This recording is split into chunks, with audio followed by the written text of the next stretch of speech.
Que nous dit le deuxième verset du premier psaume? Heureux celui qui trouve son plaisir dans la loi de l'Éternel et qui la médite jour et nuit.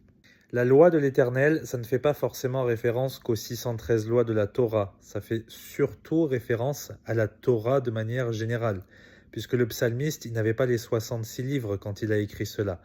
Aujourd'hui, l'équivalent, ce serait de dire qu'il trouve son plaisir dans la Bible. Mais la question qu'on peut se poser, c'est pourquoi est-ce que méditer jour et nuit et le fait de trouver son plaisir dans la loi de l'Éternel, ça va nous rendre heureux? Il y a un verset parallèle qui va nous aider. En Josué 1,8, Dieu y dit à Josué que ce livre de la loi ne s'éloigne point de ta bouche, médite-le jour et nuit, pour agir fidèlement selon tout ce qui est écrit. Et là, il va nous expliquer pourquoi il faut faire ça. Car c'est alors que tu auras du succès dans tes entreprises, c'est alors que tu réussiras. Je pense que personne n'a envie d'être un raté, un loser, un paumé. On a tous envie de réussir dans la vie. On a tous envie d'avoir du succès.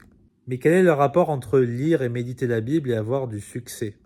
Il faut laisser la Bible nous expliquer pourquoi. Allons en Hébreux chapitre 4 verset 12.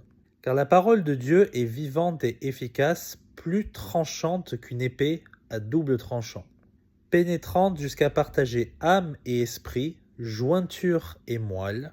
Elle juge les sentiments et les pensées du cœur.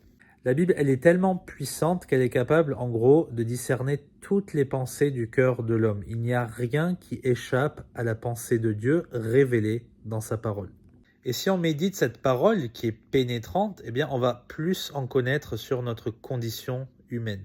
Et on va savoir ce qui est bon pour nous, ce qui n'est pas bon pour nous. On va savoir comment s'améliorer. Et à force de lire, à force de renouveler son intelligence, à force de méditer, de mémoriser ces textes, d'ensuite les mettre en pratique, eh bien, on va forcément avoir du succès dans nos entreprises. Est-ce que ça veut dire qu'on va avoir beaucoup d'argent par la suite? Non, ce n'est pas de ça dont il est question.